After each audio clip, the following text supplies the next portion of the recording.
Issue ఎట్లా చూడొచ్చు, మీ అభిప్రాయం ఏంటి దానిపై? నా అభిప్రాయం ఏంటంటే ఇప్పుడు పోలీస్ ఇన్వెస్టిగేషన్ జరుగుతుంది, అప్పుడే పోస్టర్లు అంటించాల్సిన పని లేదు. ఎందుకంటే వీళ్ళు కూడా కేసు పెట్టారు. బండి సంజయ్ వాళ్ళ కుటుంబం కూడా కరీంనగర్ లో మా అబ్బాయిని వాళ్ళు హనీ ట్రాప్ చేస్తున్నారు, మా అబ్బాయిని వాళ్ళ ఇంటికి తీసుకెళ్లి టూర్లకు తీసుకెళ్లి దేవాలయాలకు తీసుకెళ్లి అరుణాచలం తీసుకెళ్లారు, శ్రీశైలం తీసుకెళ్లారు, విజయవాడ తీసుకెళ్లారు, తిరుపతి తీసుకెళ్లారు.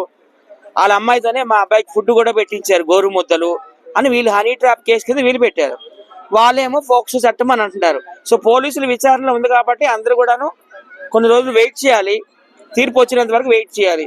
ఈ రోజు ఈయన మన బండి సంజయ్ గారు ఉన్నారంటే అందరికీ తెలుసు, చిన్న స్థాయి నుండి పెద్ద స్థాయికి వచ్చిన వ్యక్తి. ఒకప్పుడు ఆయన కార్పొరేటర్, ఇప్పుడు ఆయన సెంట్రల్ మినిస్టర్ గా ఉన్నారు, హోమ్ మినిస్టర్ సహాయ శాఖ మంత్రిగా ఉన్నారు. ఆయన ఎంత కష్టపడితే ఈ ప్లేస్కి వచ్చారు. ఆయన మీద బుర్ర జల్లడానికి మొత్తం అందరూ హిందూ వ్యతిరేక శక్తులన్నీ ఒకటైపోయి చేసిన పని ఇది. ఈ మధ్య కాలంలోనే ఒక ముస్లిం డాన్స్ మాస్టర్, కొరియోగ్రాఫర్, మీకు తెలుసు, ఆయనకి జాతీయ స్థాయిలో అవార్డులు వచ్చాయి కదా, ఆయన కూడా ఒక మైనర్ బాలికని రేప్ చేశారని అన్నారు. అప్పుడు ఏ ఒక్కడు వీడియో పెట్టలేదే, ఎందుకు? ఆయన ముస్లిం అనా? కాబట్టి ఈయనకి ఎందుకు పెడుతున్నారు? ఈయన హిందూ అనా? అంటే ముస్లింలకు ఒక న్యాయము, హిందువులకు ఒక న్యాయమా? ఏదేమైనా కానీ తప్పు రెండు వైపులా ఉంది. ఆమె మైనర్ బాలిక అన్నారు, మన మైనర్ బాలిక అయ్యేటప్పుడు తల్లిదండ్రులు ఎందుకు ప్రోత్సహించారు? ఈ అబ్బాయి ఎందుకు వస్తున్నాడు మన ఇంటికి, అబ్బాయికి నువ్వు ఎందుకు, ఆ అబ్బాయికి నువ్వు గోరుముద్దలు ఎందుకు తినిపిస్తున్నావు అని అడగాలి కదా. బగ్గి ఫోటో తీయని ఆ అబ్బాయితో ఆమె ఎందుకు ఫోటో తీపించుకుంది బర్త్డే రోజు? తప్పు వాళ్ళ వైపు ఉంది. మరి తప్పు భయం చెప్పడం మరి ఇదంతా చూస్తే నాకైతే ఒక ట్రాపింగ్, హనీ ట్రాపింగ్ లాగా అనిపిస్తుంది. ఎనీవే, బండి సంజయ్ గారు ఒక హీరో లాగా బయటకు వచ్చి ఒక ఛత్రపతి శివాజీ లాగా ఆయన మాట్లాడారు. తప్పు ఎవరేదైనా తప్పు, ఒకవేళ నా కొడుకు తప్పు చేసినట్టయితే ఖచ్చితంగా శిక్షించండి అని ఆయన చెప్తున్నారు. కానీ ఆయన మీద ఎందుకు అంత బుర్ర జల్లుతున్నారు? ఆయనకి ఏం సంబంధం? ఆయన రాజకీయాల్లో బిజీగా ఉన్నారు. ఆయన ఏడుస్తూ ఒక మాట అన్నాడు, నేను నా కొడుకు అంత టైం ఇవ్వలేకపోయినాను, ఏమైంది ఏమో నాకు తెలియదు, నా కొడుకు కూడా నాతో చెప్పాడు నేను ఏం తప్పు చేయలేదు డాడీ అని అంటున్నారు. ఆల్రెడీ అవుతుంది కదా ఇన్వెస్టిగేషన్, ఈ మధ్యలో ఎందుకు ఈ కుక్కలు ఎలా మరుగుతున్నాయని నేను అడుగుతున్నాను.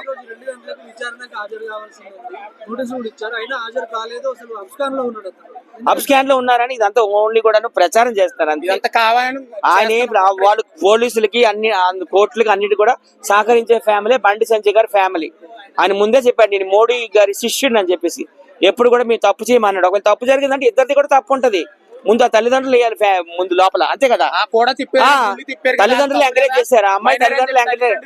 మైనర్ అంటే మైనర్ వచ్చేసింది, అప్పుడు అన్న వాళ్ళకి తెలీదా, కనిపించిన వాళ్ళు తెలీదా, సిగ్గు సర్వం లేదా, బుద్ధి లేదా?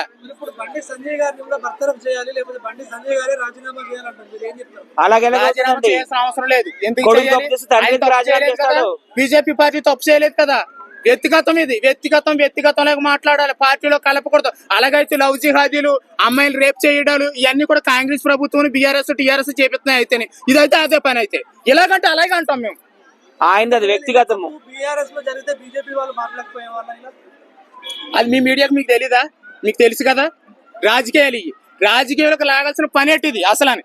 ఇది వ్యక్తిగత విషయాన్ని ఆ అమ్మాయి కావచ్చు, ఆ అమ్మాయి తల్లిదండ్రులు కావచ్చు, వ్యక్తిగతంగా ఒకవేళ వాళ్ళిద్దరు లవర్స్ కావచ్చు, లవర్సే గోరుముద్దలు తినుకున్నారు, తిరిగారు, గుళ్ళు గోపురాలు తిరిగారు, లవర్సే అనుకుందాం. అయినా తప్పులు ఉంటే వాళ్ళు ఫ్యామిలీ పరంగా విచారణ చేసుకోవాలి, డిస్కషన్ చేసుకోవాలి. దీన్ని రోడ్డుకెక్కి ఇంత కుట్ర చేయడానికి కారణం రాజకీయంగా కుట్రంగా చేసి ఎలాగైనా తొక్కేయాలి, బురద జల్లేయాలి అని బండి సంజయ్ గారిని ఢీ కొట్టే దమ్ము లేక వాళ్ళ అబ్బాయిని ట్రాప్ చేశారు. ఇది అంతకు మించి ఫామ్ హౌస్ లో కూర్చొని రాజకీయాలు చేస్తున్నారు. ఇది ఎంతవరకు కరెక్ట్ అండి? ఇది చాలా దుర్మార్గం. ఇది కానీ ఏదైనా సరే ధర్మం గెలుస్తుంది, కొంచెం టైం పట్టుతుంది. ధర్మం రక్షత, కర్మ ఎవరిని వదిలిపెట్టదు, ఏ పార్టీని వదిలిపెట్టదు, ఏ రాజకీయ నాయకుడిని వదిలిపెట్టదు. తప్పు అయితే ఇద్దరు వైపు ఉంది, ఇద్దరికి శిక్ష పడుద్ది ఖచ్చితంగా. ఆయన చెప్పారు కదా బండి సంజయ్ గారు, అది వాస్తవం. ధర్మం ఉన్న పార్టీ ఏదైనా ఉందంటే అది బీజేపీ. తప్పు ఎవరు చేసినా సరే వదిలిపెట్టేదైతే లేదు, అది మా బిడ్డ అని ఆయన కూడా చెప్పారు. ఇంకా అంతకు మించి ఇంకెందుకు పోవడం, కుక్కల్లాగా నక్కల్లాగా పోస్టర్లు అంటించడం, కేడీనా కొడుకులు ఎందుకంటే అసలు కేసు జరుగుతుంది, కోర్టులో ఉంది, పోలీస్ డిపార్ట్మెంట్ విచారణ చేస్తుండగా పోస్టర్లు అంటించవలసిన పని ఏంటి? ఇదంతా కుట్ర కాదా? ఇదంతా కుట్ర కావాలని జరిగిందట. ఇప్పటి వరకు నిద్రపోయారు తల్లిదండ్రులు, సంకన అవుతున్నారు. ఎవరిదన్నా డిసెంబర్ 2025లో జరిగిందంట ఇదంతాను. మరి 6 నెలలు నిద్రపోతున్నారు. పెద్ద హనీ ట్రాప్ ఇది. ఫ్యామిలీ పరంగా రాజకీయంగా లేదు. ఇదంతా ఒక కుట్ర, హనీ ట్రాప్ అని నేనైతే అనుకుంటున్నాను. బండి సంజయ్ గారు మీడియా సమక్షంలోకి వచ్చి అన్నారు, నేను పోలీసులకి, కోర్టులకి, ప్రతి ఒక్క దానికి కూడా సహకరిస్తాను, చట్టం మా చుట్టం కాదు, ఒకవేళ నా కొడుకు తప్పు చేసినట్టయితే శిక్షించండి అని పాప అంతా ఓపెన్ గా మేమే చెప్తున్నాం. తప్పే కనుక మేము కూడా సహించాం, శిక్ష పడాలని కోరుకుంటాం. చాలా ఘోరంగా ఏదో ఒక చిన్న మీడియా ఛానల్ పెట్టుకుని జై శ్రీరామ్, భారత్ మాతా కీ జై జై. శ్రీరామ్, జై బండి సంజయ్.